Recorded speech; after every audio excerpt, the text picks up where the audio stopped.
असम में एक अजीबोगरीब मामला आया है जिस पर गुवाहाटी हाई कोर्ट ने असम सरकार पर कड़ी टिप्पणी की है और आलोचना करते हुए कहा है कि आप आधे जिले की जमीन किसी निजी कंपनी को कैसे सौंप सकते हैं। ये क्या मजाक चल रहा है? ये मजाक है या कुछ और ये बात दरअसल महाबल सीमेंट फैक्ट्री को दिए गए 3000 बीघा जमीन को लेकर है, जिस पर हाई कोर्ट गुवाहाटी जो है उसके जज जो है न्यायमूर्ति संजय कुमार मेघी ने टिप्पणी किया है असम की सरकार पर। असम की हेमंता सरकार पर यह सवाल उठाया गया है कि आपने किस आधार पर यह 3000 बीघा जमीन एक निजी कंपनी को सौंप दिया है। जरा सोचिए, 3000 बीघा जमीन मतलब अगर आप एकड़ में जाएंगे तो 991.73 एकड़ हुआ। एक बीघा में 20 कट्ठा जमीन होता है और एक कट्ठा का मतलब 1361 स्क्वायर फीट होता है। अब जरा सोचिए, इतनी जमीन में पूरा का पूरा जो है मतलब जिला बस जाएगा और आधे जिले के बराबर तो कम से कम है ही।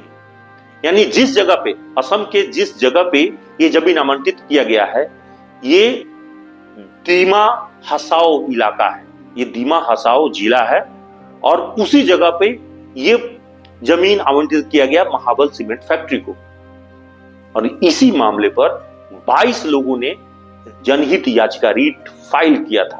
दरअसल ये पूरा इलाका जो है पर्यावरण के दृष्टिकोण से या प्रवासी पक्षियों के दृष्टिकोण से एक सुरक्षित क्षेत्र है और संविधान के 6ठी अनुसूची के अनुसार भी ये इलाका आदिवासियों के सुरक्षित क्षेत्र में आता है जिसका संरक्षण करना सरकार की जवाबदेही है।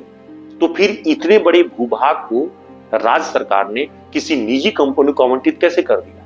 कहा यह जा रहा है कि महाबल सीमेंट फैक्ट्री के पीछे अडानी का हाथ है। हालांकि अडानी की ओर से सफाई आई है, मतलब अडानी कंपनी के प्रबंधन की ओर से सफाई आई है कि इसमें उसकी कोई भूमिका नहीं है, लेकिन जानने वाले जानते हैं कि किसकी भूमिका क्या है। महाबल सीमेंट फैक्ट्री ने पहले 1 साल पहले उस जगह पे करीब 2000 बीघा जमीन, इसके बाद फिर 1000 बीघा जमीन अपने नाम आवंटित कराया है और तब खेल शुरू होता है जब उस जगह को खाली कराने की बात आती है। और यहीं पर गुवाहाटी हाई कोर्ट में जनहित याचिका के बाद ये मामले सामने आता है। अब गुवाहाटी हाई कोर्ट अगली सुनवाई 1 सितंबर को करेगी।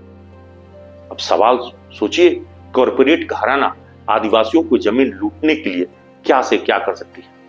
और यहीं पर सवाल सरकार के ऊपर उठता है कि वो किसके पक्ष में खड़ी है, कॉर्पोरेट के पक्ष में या आदिवासियों के पक्ष में।